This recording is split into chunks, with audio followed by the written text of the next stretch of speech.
Radhe Radhe everyone.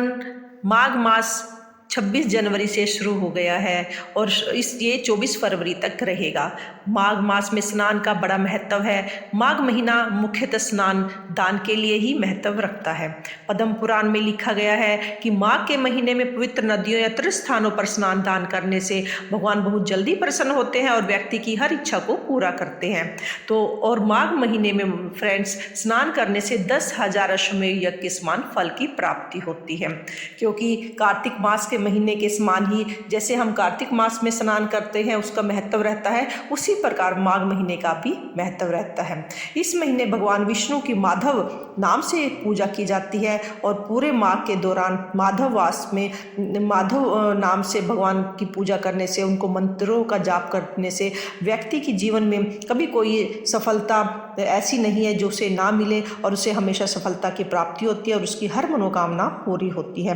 तो हमें इस मास में भगवान का नाम उच्चारण और उनका जप करने से और दान पुण्य करने से हजारों गुना फल की प्राप्ति होती है और हमारे सारे काम पूर्ण होते हैं। तो चलिए माघ महात्म्य हम स्टार्ट करते हैं। पहला अध्याय, माघ महात्म्य पहला अध्याय। एक समय 80,000 ऋषियों ने भगवान श्री सूर्य जी से कहने लगे, हे सूर्य जी, आप तो प्राणियों का हित करने वाले, वेद शास्त्रों को के धर्म को मानने वाले और भोगों और मोक्ष को प्रदान करने वाले हो, तो आप हमें माघ महात्म्य के विषय में बताइए कि इस ओर से जो हमारे संदेह हैं उनको नष्ट कीजिए। ऋषियों के इस भावपूर्ण वचन को सुनकर सूर्य जी कहने लगे, हे मुनिवरों, आपने बहुत अच्छी बात पूछी है और आपने भगवान मुरली मनोहर की भक्ति के में तत्पर होकर उनका गुणगान सुनने की जो इच्छा रखते हो, उसके विषय में मैं आपको माघ महात्म्य का वर्णन करूंगा और जो स्त्री पुरुष समस्त पापों से छूट जाते हैं इस महात्म्य को सुनने से। तो माता भगवान शंकर ने भगवती पार्वती जी को जब ये सुनाया था तो वही मैं आपको सुना रहा हूं, तो ध्यान से सुनिए। एक समय कैलाश पर्वत पर स्थित संसार का मंगल करने वाले भगवान शंकर के चरण कमलों में प्रीत पूर्वक सर झुकाकर माता पार्वती उनसे पूछने लगी, हे नाथ, आप सभी धर्म कर्म मैं आपसे सुन चुकी हूँ और मेरी माघ महात्म्य सुनने की प्रबल इच्छा है, तो आप मुझे कृपा करके माघ महात्म्य के विषय में बताइए। तो भगवान से भगवती के इस प्रकार के वचन को सुनकर भगवान शंकर बोले, हे प्रिय, मैं तुम्हें आज माघ महात्म्य का विधि विधान से वर्णन करता हूँ, तो ध्यान से सुनो। एक समय राजाओं में श्रेष्ठ राजा दिलीप अपने अनुचरों को साथ लेकर, धनुष और बाण साथ लेकर आखेट के लिए वन की ओर चल पड़ा था। जब वहां जाकर राजा ने देखा कि मृगों का शिकार करता हुआ सेना सहित वन के बीच में चला गया। वहां पर उसने देखा कि तरह तरह के पशु पक्षी इधर उधर उड़ रहे हैं, दौड़ रहे हैं, हिरणों के समूह घबराए हुए यहाँ से वहां दौड़ रहे हैं, बच्चे भय से कांप रहे हैं, गीदड़ अपने भीषणी दांत से वन को व्याप्त कर रहे हैं, कटोरों में छुपे हुए उल्लू अपना कर्कश शब्द सुना रहे हैं, कहीं अग्नि जल जाने से उसकी आभा पाषाण शिखाओं पर पड़ रहे आंखों को चकाचौंध कर रही थी। हे भवानी, इसी समय एक सुंदर बड़ी कोलाहल करता हुआ जो ही उस वन से निकला, लंबी लंबी चौकड़ी भरता हुआ एक और भागा, त्यों ही राजा ने अपना धनुष बाण चढ़ाए उसके पीछे पीछे चल दिया।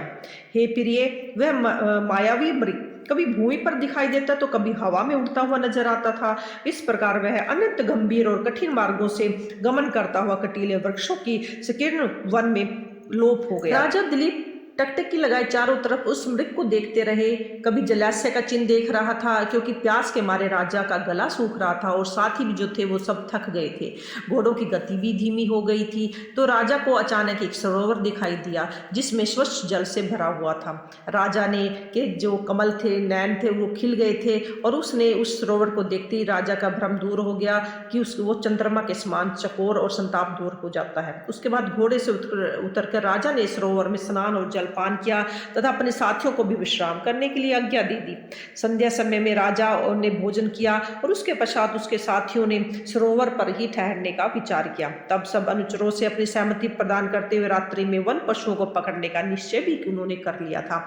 जिस समय राजा दिलीप उसके शिकारी अनुचर रात्रि को गपशप लड़ाते हुए जाल में किसी अन्य जीव के फंसने की कामना कर रहे थे, उसी समय प्यास से पीड़ित एक जंगली शुकर आकर वहां पर पानी पीने के लिए जैसे जैसे ही तालाब में घुसा तो मजबूत रस्सियों से में वो फंस कर रह गया।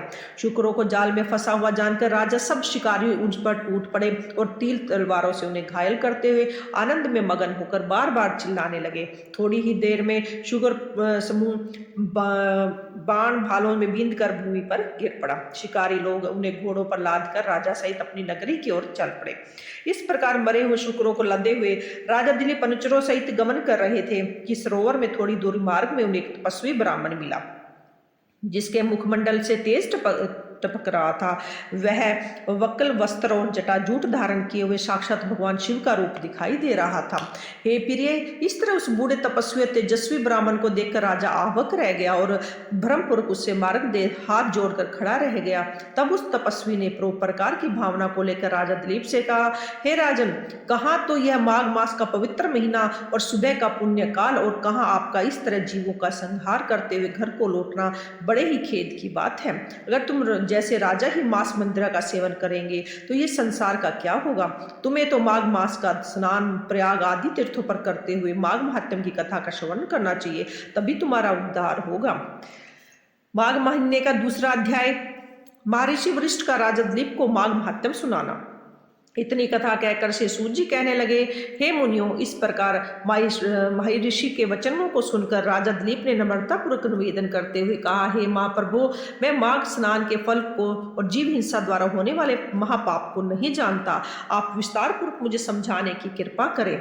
तब राजा के ऐसे वचन सुनकर महर्षि कहने लगे, हे राजन, अंधकार का विनाश करने वाले सूर्य भगवान का शीघ्र ही उदय होने वाला है, अतः मुझे इतना अवकाश नहीं है कि मैं तुमको माघ स्नान का धर्म विस्तार पूर्वक सुनाऊं। अतः तुम स्नान कराओ और अपने कुल गुरु वशिष्ठ जी से जाकर इसे विधि पूर्वक श्रवण करो। महर्षि के वैसे वचन सुनकर राजा दिलीप के अनुचरण सहित वापस जाकर उस सरोवर में स्नान किया और मरे हुए पशुओं को वहीं छोड़ घोड़ों पर सवार होकर अपनी नगरी में आ गए। इसके पश्चात गुरु वशिष्ठ के पास जा हाथ जोड़कर दंडवत करते हुए कहा, हे गुरुदेव, आप में मैं राजनीति और दंड नीति सुनकर आपके बताए हुए अनेक यज्ञ दान कर चुका हूँ। भगवान की आराधना कैसे करनी चाहिए इसके बारे में आपसे कुछ ज्ञात कर चुका हूँ, परंतु अब मैं आपसे माघ महात्म्य सुनना चाहता हूँ।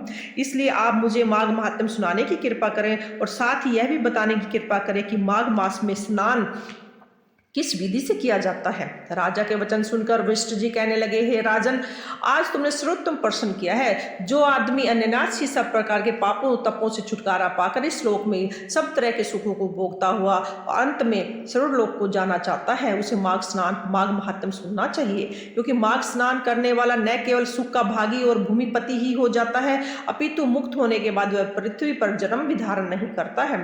हे राजन, दिव्य दृष्टि वाले महात्माओं ने ऐसा कहा है कि माघ मास में तप और दान के सहित स्नान करने वाले को अनंत फल की प्राप्ति हुआ करती है और धर्म कर्म काम मोक्ष इन चारों पदार्थों को प्राप्ति भी हो जाती है। अदाति से अन्न परित्याग पूर्वक 12 वर्ष तक माघ स्नान किया, जिसके फलस्वरूप द्वादश अदित्यों की प्राप्ति हुई और माघ स्नान से ही अनुरुक्ति और अनुभागा दान सब कामनाओं के सहित दान का देने वाला है।